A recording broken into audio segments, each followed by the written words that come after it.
Chapter 114. The Standards of a Member. No crude oil? It couldn't be found for some reason. Or there really wasn't any available?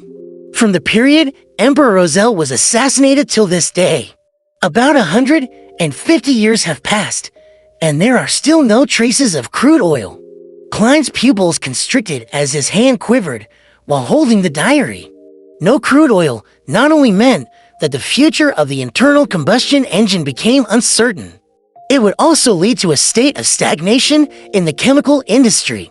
In other words, Earth's modern industrial age would never transpire here. In short, the development of this world was uncertain to Klein.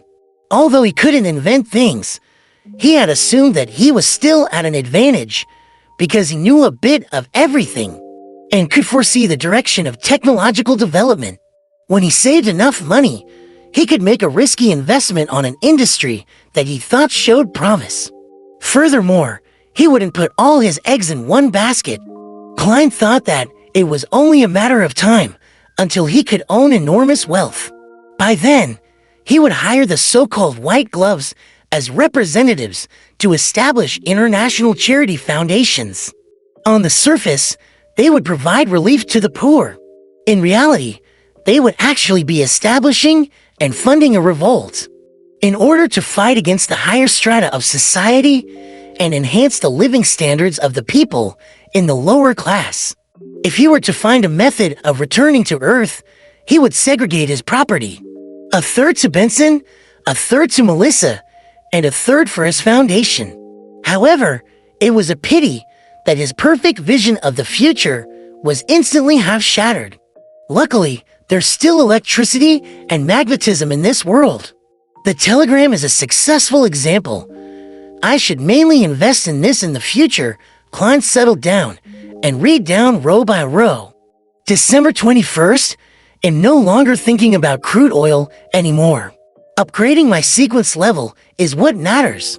December 22nd, the filthy environment in Rochelle Borough is unacceptable. If I hadn't visited incognito, I might have never known that it still looks the same as when I was young. I want to gather all my ministers and formulate a capital sewer and public toilet enhancement plan. I have to rectify the people's bad habits. Let them boil hot water for consumption. Wash their hands and faces frequently. Don't litter. Don't pee and poop anywhere. Use condoms if possible. Haha. I thought of what to name this campaign. The Patriotic Health Campaign. Hence, the invention of the condom has to be brought forward. There's also masks, paper cups, and others. Yes, even the most primitive version would do. Give it a try. I have to thank this world for they still have rubber trees. December 23rd, perhaps I should consider that suggestion. Keep a back door for myself outside of the Church of the God of Craftsmanship. For example, I could join an ancient and mysterious organization which influences the world from the shadows. Klein then suddenly realized that there was nothing else at the bottom. His emotions were indescribable. Emperor Roselle. What was the name of the ancient and mysterious organization that was influencing the world from the shadows? Do I know it? How could you stop here? Why didn't you write more? It's just like when I used to read novels. When I read till the end and realize that the author ended up dropping the novel. And Patriotic Health Campaign? The Emperor sure knows how to have fun. The contents of the diary should have been written after he became the consul of the Intis Republic. He might already have called himself the Emperor Caesar. I have to read some books when I get back and flip through some historical texts of other countries. I have to see which year the capital sewer and public toilet enhancement plan took place.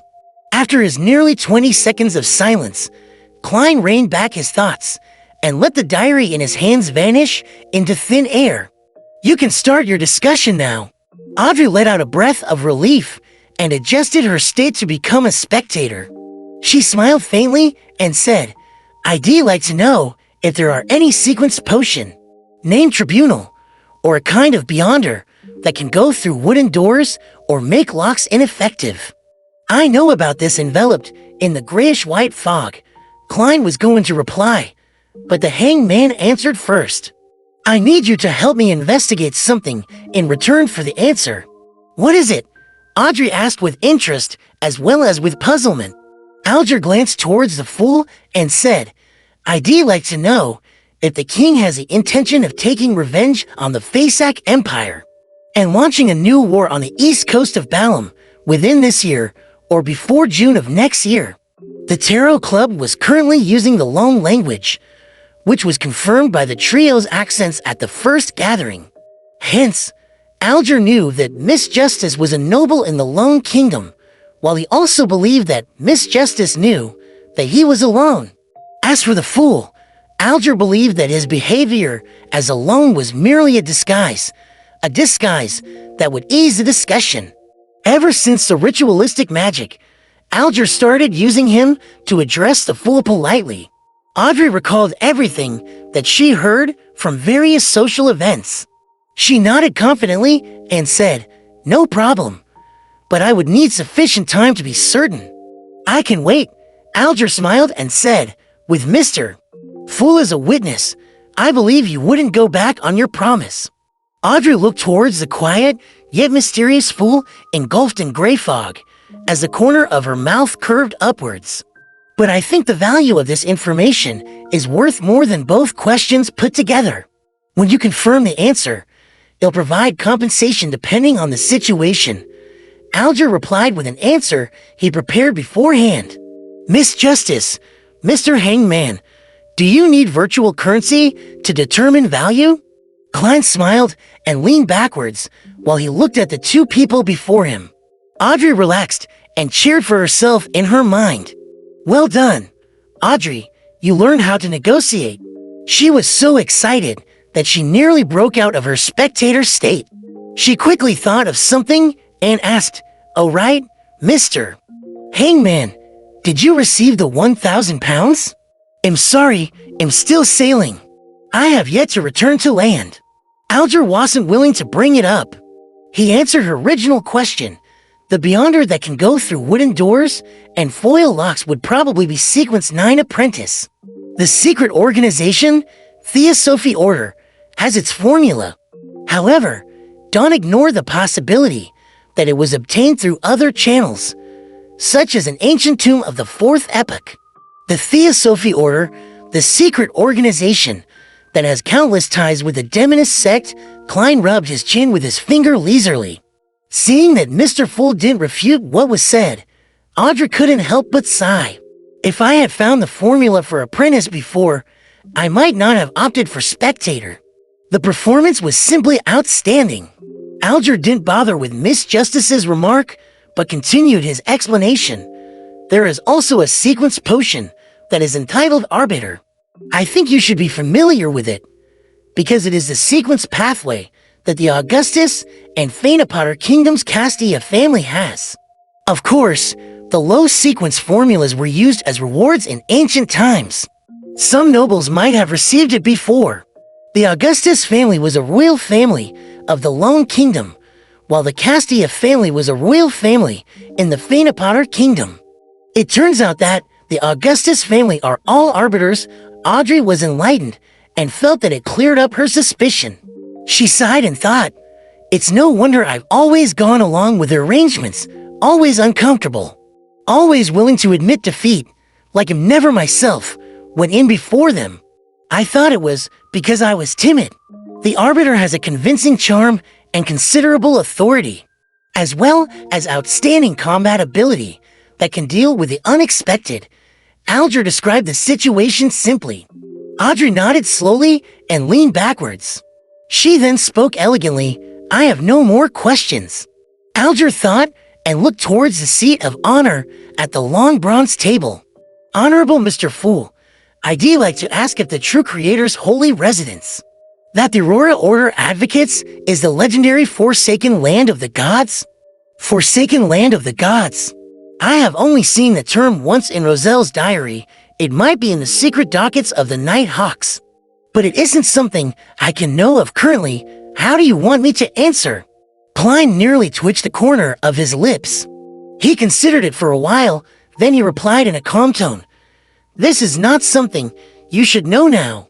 Alger felt his heart tighten, and he immediately lowered his head and replied, "Please forgive me for overstepping my boundaries."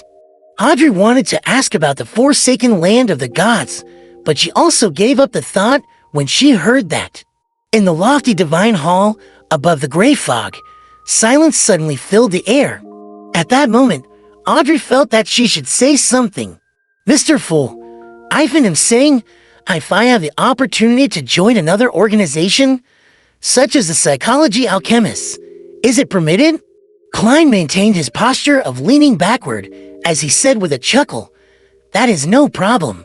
My requirement is that the existence of the Tarot Club is not to be exposed. If you become a member of another organization, the materials and information you can use for exchange will also increase." After saying that, he suddenly recalled that he was also a member of another organization. He was a real Nighthawk, while the Hanged Man was most likely related to the Church of the Lord of Storms. Would my tarot club be the so-called Rebels Alliance? Trader gathering?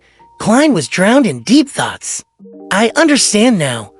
Audrey was excited, but she immediately thought of a question. "Mr. Fool, if I found a suitable gentleman or lady for this gathering, could I guide them to join? How do I doth it?" Alger thought and asked, "Mr. Fool, what is the requirement to be a member of this gathering? How do we determine? Ambitious, ethical, cultured, disciplined?" For words popped into Klein's head instantly. He maintained his silence for a few seconds and only spoke when Justice and Hanged Man appeared a little uneasy. "You can inform me here of people who you find suitable. I will decide if they will join us. Before that, you can't give any hint that would cause the secret of the Tarot Club's existence to be exposed. You must remember to non-gathering members." Klein paused and said in a heavy voice, "You must not speak my name without my permission."